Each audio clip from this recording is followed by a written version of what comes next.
So Yes. I know Emmanuel's been doing a lot of defensive line drills. Is he still doing anything with you guys at outside linebacker? Yes. Everything he did in the spring is still part of his game, and that's kind of the beauty of having someone like that is the versatility they bring to your team and what he can do from a rush perspective, from a drop perspective. That'll always be part of his game. So you could see during the season where he gets legitimate reps at outside linebacker during games. I could see him continuing to present enough of an issue where he can do anything like that. Anything a D lineman's asked to do, anything an outside linebacker's asked to do, he can do. Ryan, in the live period yesterday, it was conspicuous that Mingo was out there with guys who don't have that kind of experience on the team. Can you just give us an update of what's his role, where is he pegged, what's he doing? Mingo is his role right now is the same as the other outside linebackers, and that is know what the significance of training camp is. Compete, play hard, and you gotta hit, you gotta tackle, and let it fall where it may. Was he out there because he wasn't getting any reps in the live period the previous day? No, he's out there on a. It's not really so much where he's out there, who he's out there with. It's kind of we do it a little bit of different ways as far as we don't read too much of. We tell the guys not read too much of where you think you're placed or who's out there with you. You got to go out there, and your reps might be different. There might be a different reason why you're out there on a certain play and somebody else isn't. So you just got to compete on every play. And then finally on that subject, at minicamp, Ray Horton said, we're going to move Mingo around and find out where best to put him. Is that going on? And isn't he just best going forward, or you guys do not think that? I think Mingo brings a very unique skill set that not many outside linebackers have. And he can run, he's athletic, and he has a great get-off. So we're just trying to help him figure out where he feels the best, most comfortable, and get the best out of those skills.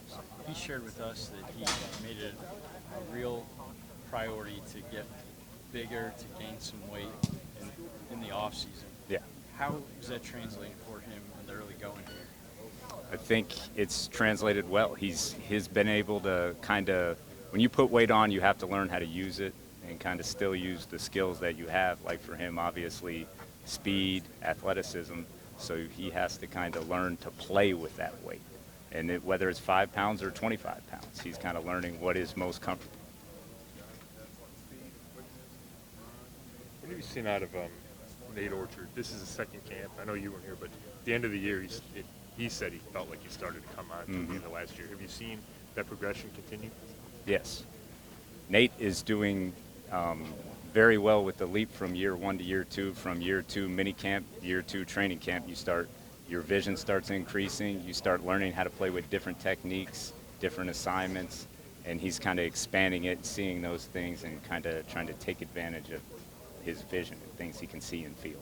Did you go over Paul Kruger frame by frame from last year to get some context on what he was used to doing last year and what he'll have to adjust to be in your system? Well, I can't really speak. I wasn't here last year, so it's hard to really speak on what he was asked to do. In the film, that you study him real hard to see what they had him doing, and You study basically. If you run a 3-4, you can kind of get a feel for what guys are, and obviously they ran a 3-4 here last year. Without the specifics of it, you don't know what they were trained and coached to do, but you know what each guy probably does well and things they've done well most of their career, and you just try to kind of hone in on those and make sure he's doing those to the best of his ability. And what is he as a player at this point in his career from what you've seen? He's been great for us. He's been doing everything we've asked him to do. He's been doing it well, and he's taken to coaching. He's taken to trying to take command of that room and help guys and still kind of be the best he can be. Coach, when Schobert was drafted, there was talk of him. Coach Hughes said specifically that we have him outside and inside, moving around. Yeah. Has that happened at all, or has he been pretty much outside with you? He's been a little bit of both, more or less, for outside right now. Rookies, young guys, you got to get a feel for just the game at this level. And with Joe, he's a very intelligent player. So as he experiences every rep, that kind of increases the variety of different things he can do, and that's kind of what we're expecting from him. Is that the same for Scooby Wright, or is he primarily inside?